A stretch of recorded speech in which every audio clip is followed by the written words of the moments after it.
This is the Wolverine movie where he wakes up the most. Yeah, he does.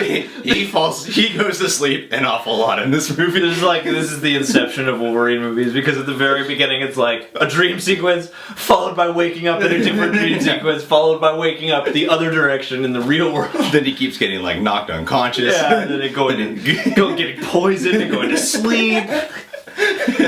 Wolverine really gets his rest in this movie. Yeah. And then the one night he says he's not going to sleep at all. He falls asleep like 10 seconds later. He does, because he's in pain.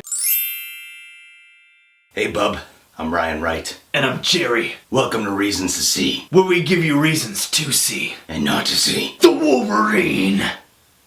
So let's hang out, bub.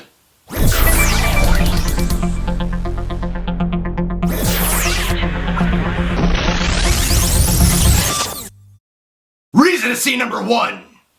Hugh Jackman. Gene! No, Gene!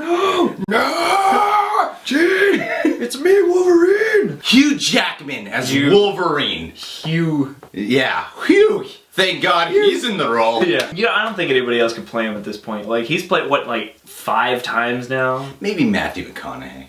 You gotta let me go after Magneto. But no, Hugh Jackman fucking rocks it again. Does. It's great because it feels so fresh. Well, that's the thing about any of these X-Men movies is, like, no matter how bad a couple of them have been, Hugh Jackman always does a really good job. Yeah, he's always really committed. And what's cool about him is he's so much darker in this one. You feel more of a violent kind of guy in him, more of a menace. You know, he's got a little bit of Mel Gibson in him, if you know what I mean. Yeah, yeah. He's not racist. No, it's gonna. No, he likes Japanese people. It's great. But he keeps, like, really abusing his wife. Yeah. He keeps killing Gene. He's got the charm, he's got the charisma. Man! Said it before, I'll say it again. Gonna suck his dick. Hugh Jackman does such a good job, especially in this movie, because there's always humor, but it's like, in this movie I really got the sense that he had a great balance for the dark stuff and the dramatic stuff, and then some of the more humorous, like, attitude-y things. He brings them to life again. It's like he can just step into this role like it's no fucking big deal. It's nice to have a good actor who's super committed to being a superhero. He's gonna play him like 18 times or something like that. Yeah, no matter how old the guy gets, I think he's gonna be able to pull this off. Yeah. Because he has worked out incredibly. He is super buff in this film. I heard he's like on a 6,000 calorie diet or something like that. My friend was telling me about that, and apparently he has to, like, wake up in the middle of the night and eat whole chickens. It paid off. He has his shirt off plenty of times in this movie. Or he's just wearing a wife beater and that's it. Yeah, you know, in my personal opinion, I think this is the best Wolverine performance we've gotten so far. I wouldn't say it's the best X-Men movie, but I think for sure it's the best Wolverine performance. It's like the standalone movie we've been waiting for. In so many ways, it was cool to send him to Japan. I was kind of like, Japan story? I don't read the comics, so I didn't really know. But then I watched it and I was like, this makes perfect sense to the identification of samurai and warrior, you know, dying by honor. All these things, and I'm like, that's Wolverine right there that we've been waiting for. Because all these movies, Wolverine's just been lost. This time we get to see, like you said, a lot of different sides. You know, the justice side and also the lost side. It's the first time you really feel like you're learning his identity internally. Well, that's the most interesting stuff too. Is that stuff. When they were making Wolverine human, like the vulnerability of it was so effective. Like you're like, and the way they captured that too. Oh, definitely. Yeah. There's more danger behind it and everything. You care more for this guy. He's more identifiable in this movie. It's a great fucking performance. Like, he makes this film, like, he does. Even if the film sucked, somehow it would be awesome with him in it. So yeah, I'd even go so far as to say that even if you don't feel the film is great, it's like you have to give Hugh Jackman a separate grade. Reason to see number 2. Action and effects.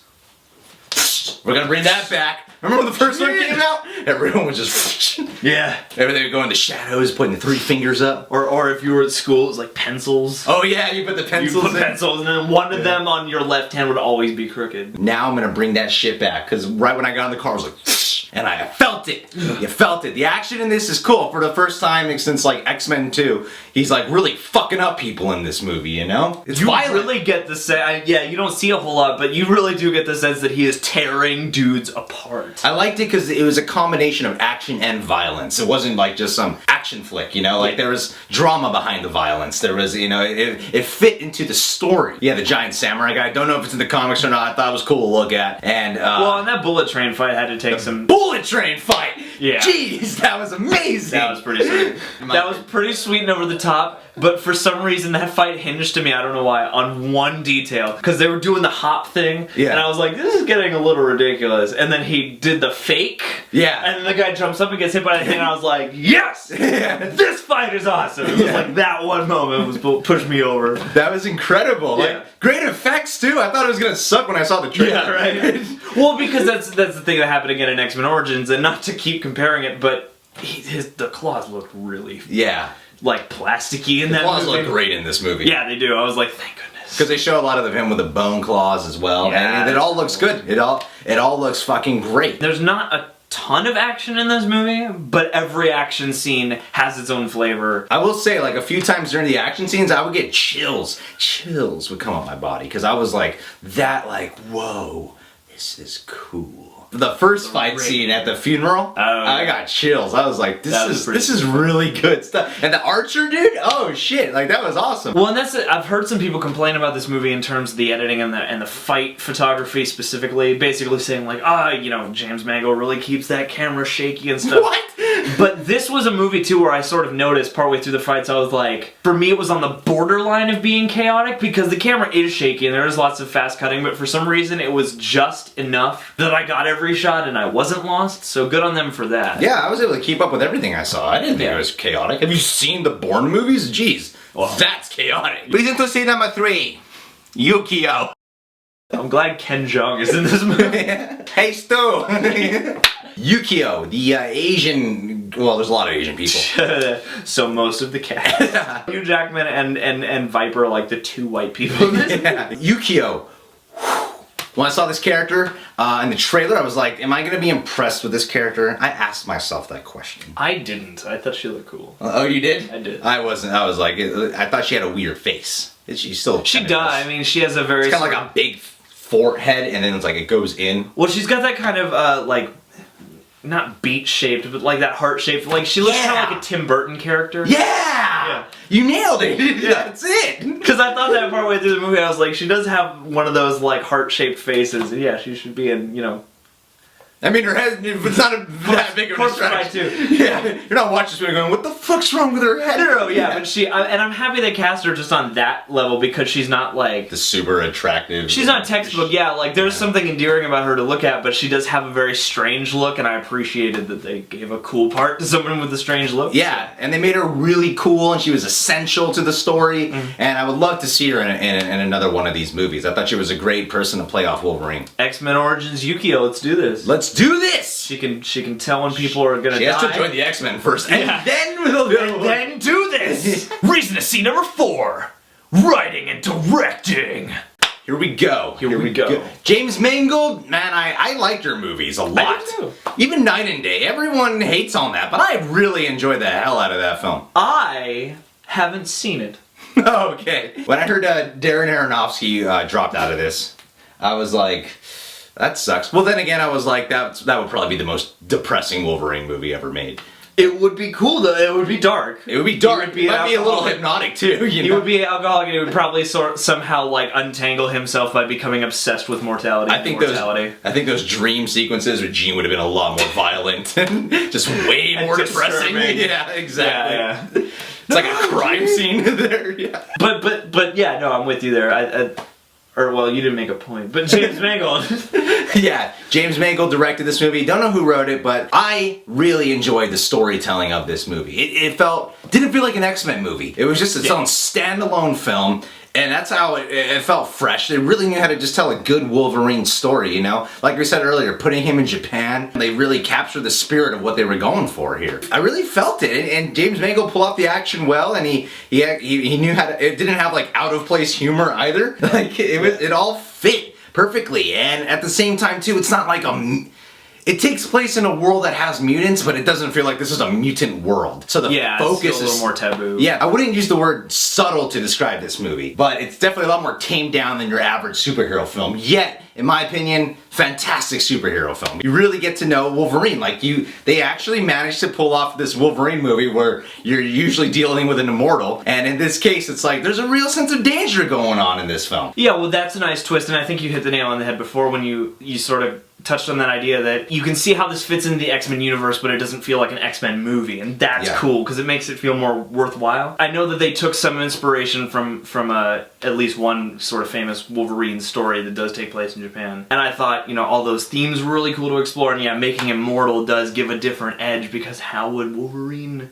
maneuver in this situation? You see physicality struggles this time as well, not just his internal struggles, so it amplifies the whole experience with it. And this film is mainly a drama. It's not bombarded with action. Yeah, it's not. It doesn't feel like a big comic book tentpole movie. Yeah, exactly. And it's just fucking cool. It's pretty sweet. Yeah, I thought it was just really rad sandwich. I think it's paced well, and the action, all looks good, and the dramatic moments work, and the humor's right. The only complaint I have about the writing is that, you know, some of the dialogue was a little wooden to me when they get really exposition-y, but that's really the only complaint I had about the writing. I like what they did with the story and the characters and stuff like that, and that's what's important. I just love the overall tone, too. Just the mood of it. I like the character arc they set up for Wolverine, too, of this guy who just hates himself, you know, you really get the sense that this guy does want to die. The story really is about him finding himself, you know, all these other X-Men movies, he's just lost and like, who the fuck am I? And then in Origins Wolverine, it's like, okay, here's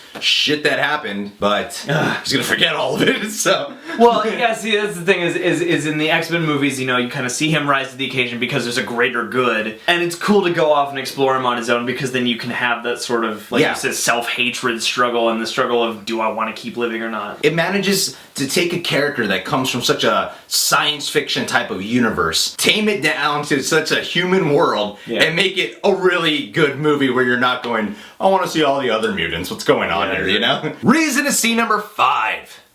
Better than X-Men Origins Wolverine. Yay! But what isn't these days?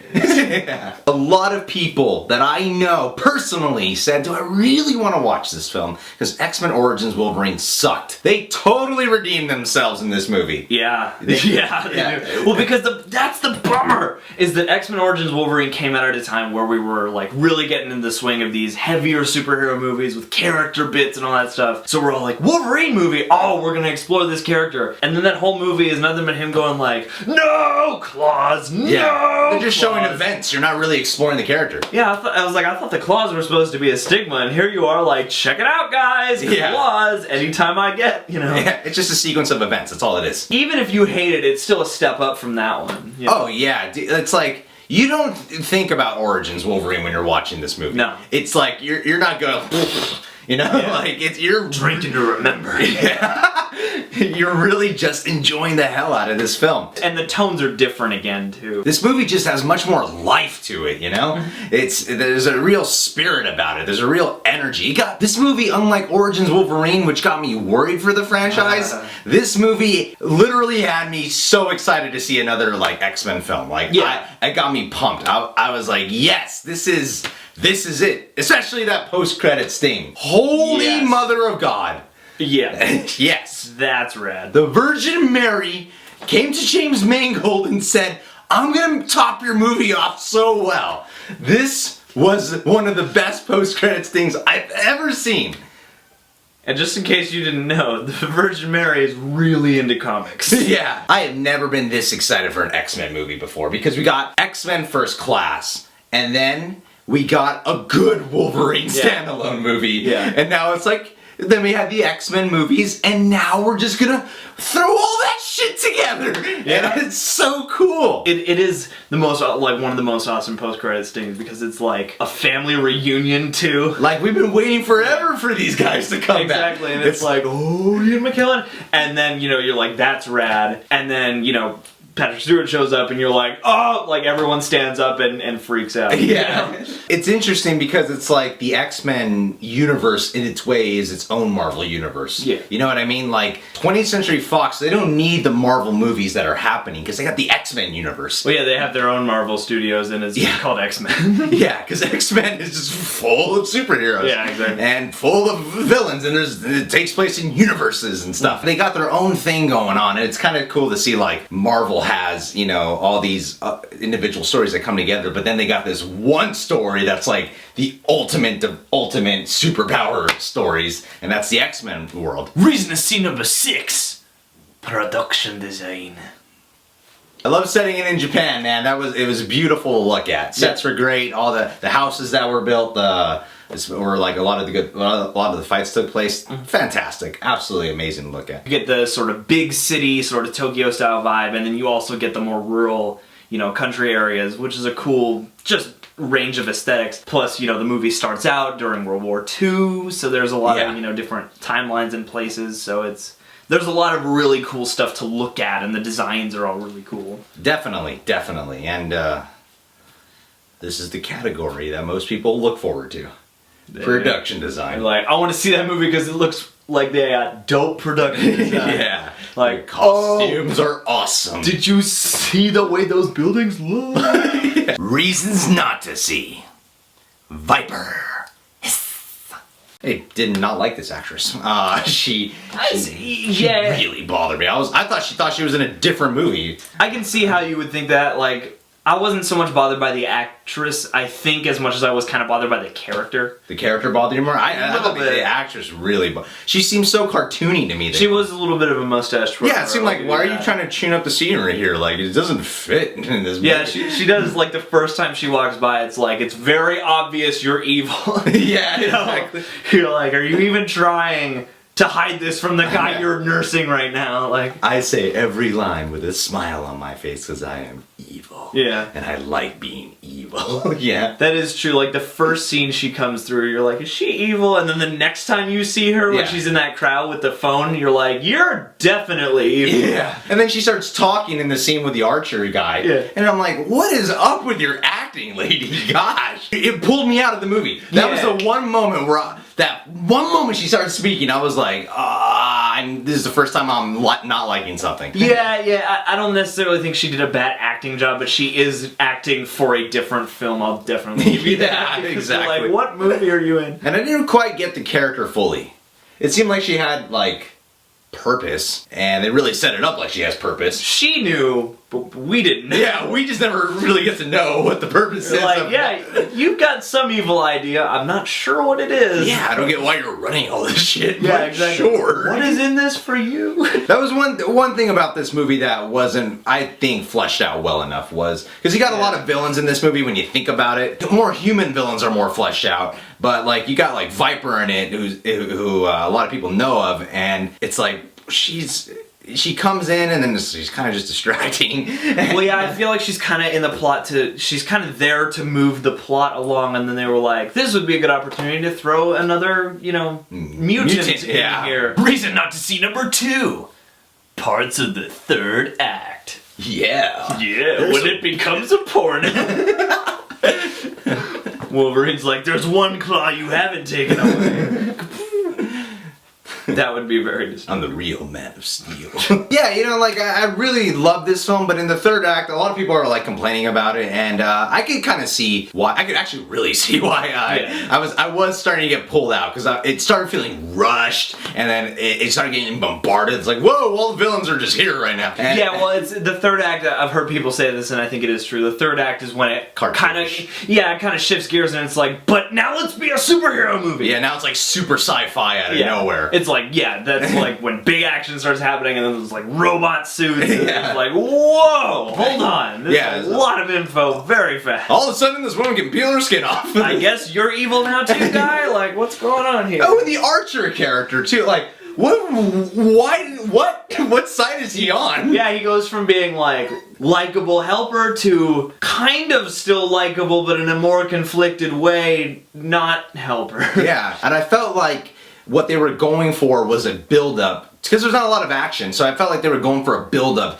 to have an awesome action-packed finale. But it didn't quite have that effect. It felt more like you got a great drama going on with some action, now you're just like, whoa, this is too much. Yeah, you get into the third act and you're kind of sitting there going, this seems like the part where the test audience was like, there should be more action at the end. Yeah, exactly. A little bit, so. Still, for what it is, and there's still things in the third act that I really enjoyed. Yeah. You can't deny that there's some good action in the third act. It's not like, and I like Man of Steel, but it's not like Man of Steel where it's like story, action!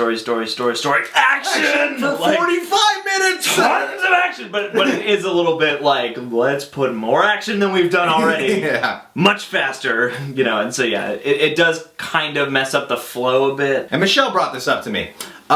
Why didn't they just do like a bone marrow transplant on the guy, on Wolverine? You know, couldn't they have just done that? It doesn't seem like they were remiss for adamantium. Yeah. Somebody could have been like, hey dude, I know you went through all this, let's at least fix you up. They didn't have to like drill and stuff. That was actually, that was one of those moments where I was like, ah! No, it was. I had phantom pain in between my knuckles because I was like, that looks like it hurts. It was that, and I also had the feeling of you could have just done like a bone marrow draw. Like I was thinking that you didn't need to go through all of that.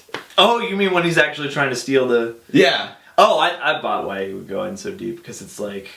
Because it's deep. Like, I don't know, it's just this kind of thing that seems like you would have to dig in deep to get the juicy X-ness of it. Wouldn't it be smart to just knock him unconscious and then, like, do surgery Did you on really need a giant Shogun robot samurai? Spend billions of dollars. Like, it made sense at the moment. Yeah. But I was like, when I thought about it, I was like, no, it wasn't, you need to go through all I think he was killing two birds with one stone. He's like, here's my crazy, strong new robot body, and... instead of having to hop in after I get young again, I'm just gonna do it all together. Yeah, exactly. Well said. That was kind of predictable to me when they revealed that it was the old guy in the suit. I saw that coming, and it was like I bought that he died at first. I was like, okay, maybe that's something Logan's gonna have to live with. And then as time went on, and there kept being like not much attention to him, and then talking about him a lot, I was like, he must not be gone. Ryan's consensus! Despite a couple of things, the Wolverine is the reason movies are made. Despite a couple things, the Wolverine is the reason movies are made. Yeah, I really dug this film. It got me excited. I loved that it's one of my favorite superhero movies in general because it's just about an individual hero and they managed to make it feel fresh as ever, and I had a total blast at a serious film. Jerry's consensus! There are a lot of reasons to see the Wolverine, especially because it's better than X-Men Origins Wolverine. There are a lot of reasons to see the Wolverine, especially because it's much better than X-Men Origins Wolverine. Yeah, man, I had a really good time with this movie, and it gave me sort of that stuff I wish that Origins had, so you get a lot of character exploration, there's some cool action. You know, I'm not in love with it, but I had a really good time, and I would watch it again. Alright guys, thanks for checking out a review for the Wolverine. Thank you. Thank you very much. Thank you for being here. Why don't you go ahead, you scroll that comment box, and tell us your X-Men movies in your favorite order. Not your X-Men movies, the X-Men movies in your favorite order. And then once you get done with that, why don't you come on over here and click this button to see more episodes of Reasons to See, because you know that's the next thing you want to do. Yeah.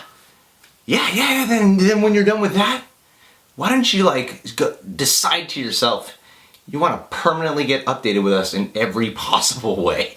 So, you like us on Facebook, and then follow us on Twitter. Last but not least, once you got comments and reasons and Twitter and Facebook, you're going to want to get updated every time a new review or video is out, so subscribe.